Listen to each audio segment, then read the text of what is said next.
هلو هلو يا حلوين، ازيكم؟ عاملين ايه؟ وحشتونا قوي قوي قوي. النهارده هناخدكم في جولة لذيذة جدا جدا. هتتبسطوا بيها بصراحة في كل التفاصيل. النهارده هنروح مع بعض شارع المعز. اللي هو مفروض قريب من باب الشعرية، او يعني ممكن حد يروحوا على طول بالمواصلات. احنا كانت اقرب مواصلة لينا انا وسيمو المترو. فركبنا المترو وهننزل محطة باب الشعرية. ومن باب الشعرية بننزل الميدان ونمشي الشارع اللي هو بتاع الألمونيا، أو نمشي لحد ما نوصل لحد شارع المعز. أو طبعا في مواصلات كتير من كل المناطق تودي لحد هناك دايركت لحد باب الشعرية من غير المترو. يعني من غير ما تركبوا مترو أو من غير ما توصلوا لحد ميدان باب الشعرية، في حاجات اوريدي بتودي لحد هناك على طول.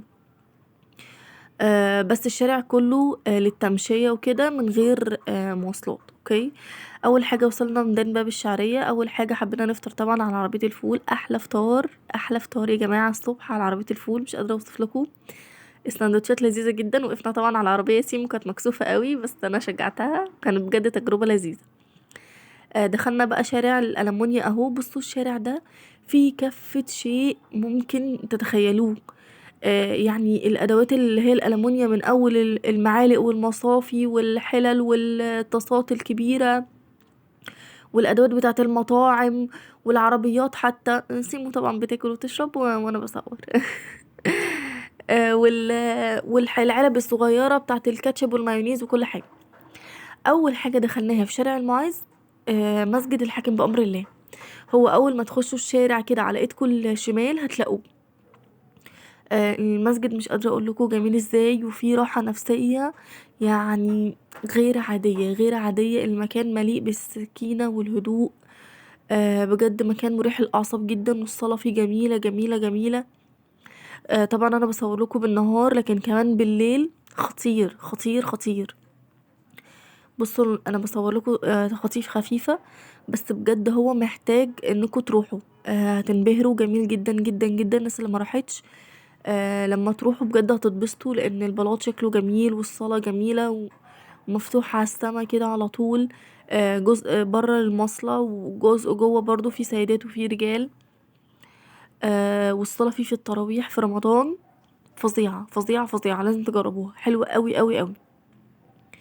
انا كنت من الاول بصور لكم الحتة اللي جوه، ده بقى بره الساحة من بره. دي على فكرة في رمضان بيصلوا فيها عادي تراويح. والصلاة على الرخام كانت روعة يعني يا جماعة، حلوة جدا. واللي هناك ده مية ممكن تشرب منها أو تتوضى أو أي حاجة. وفي بئر مية برضو مخصص للشرب، أو الحمام والله ساعات يشرب منه أو كده يعني.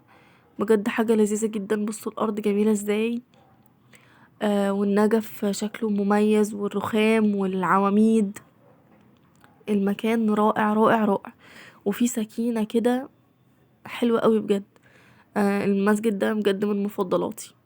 انا وسيمو اهو، كنا قضينا اليوم واتبسطنا قوي بصراحة. جيت بقى اجرب المية، طبعا على حظي المية فصلت. حاولت ان انا اشغلها معرفتش، بعدين ناديت حد من الامن يجي يشغلها لي. اهي. مية طبعا ممكن تشربوا منها او تتوضوا او اي حاجة، صالحة للشرب يعني. وبجد جميلة. ده مسجد، ده منظر المسجد من بره. في ساحة برا برضو ممكن تقعدوا فيها، حتى في قعدات اهي قدام المسجد. ممكن تتصوروا بالليل، الابليكات اللي في الارض دي بتنور وبقى شكلها لطيف جدا جدا. خلصنا بقى المسجد وخرجنا نكمل في شارع المعز من قدام، نتمشى ونتفرج على البيوت والشرف الجميلة دي، اللي هي البلكونات اللي كانت بالارابيسك والخشب. شكلها جميل جدا بصراحة. الشارع اصلا كله مليان مزارات. تقدروا تخشوا اي مكان وتزوروه، في بيت السحيمي وفي بيوت تانية كلهم عاملينها للمزارات. الاول ما كانش مفتوحة بصراحة للمزارات غير بيوت معينة. دلوقتي كل البيوت والمساجد معمول لها مزار. فبجد لذيذة جدا يعني. هو المسجد مفتوح. حتى ده قدام شوية بعد الحاكم بأمر الله بشوية اهو، ما شاء الله يعني. السياحة كانت رايقة قوي في اليوم ده. الدنيا كانت زحمة و... والناس كلها كانت موجودة. حتى كمان شفنا تقريبا طلبة او حاجة فنون جميلة او كده.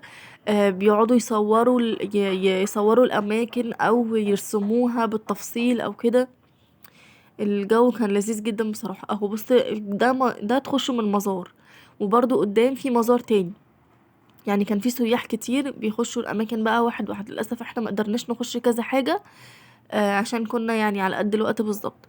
الحتة اللي قدام دي بقى اللي فيها النحاس، الدكاكين دي مليانة يا جماعة حاجات نحاس، روعة روعة روعة، كلها أحلى من بعض. كمان بجد التصوير ظالمها، هي في الحقيقة أحلى بكتير بكتير. التحف الصغيرة أو سواء الأبريقات أو الحاجات دي روعة بجد. كملنا بقى تمشية اهو، ده برضو مزار اهو. بصوا في ناس سياح وفي كشافة او حاجة اهو يخشوا المزار، روعة كمان. احنا كمان اتمشينا لحد ما وصلنا للصاغة. احنا كنا عايزين نروح لحد مسجد الحسين، في فيديو تاني اللي ما شافوش يروحوا يشوفوا بسرعة. بجد كان جميل جدا والتطور اللي فيه فظيع.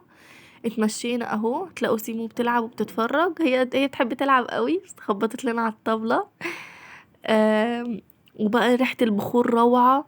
واحنا ماشيين اول ما تخشوا الشارع بقى الريحة فظيعة. احنا عندنا على فكرة من استاغة وقعدنا نتفرج على محلات الذهب وكده، يعني فسحة جميلة. وريحة البخور روعة روعة روعة، يعني اللي عايز بقى يجيب بخور أحلى بخور. وحتى اللبس الفرعوني والحاجات دي كلها هتستمتعوا بجد. احنا كده داخلين خلاص على مسجد الحسين. أتمنى الفيديو يكون عجبكم، متنسوش تعملوا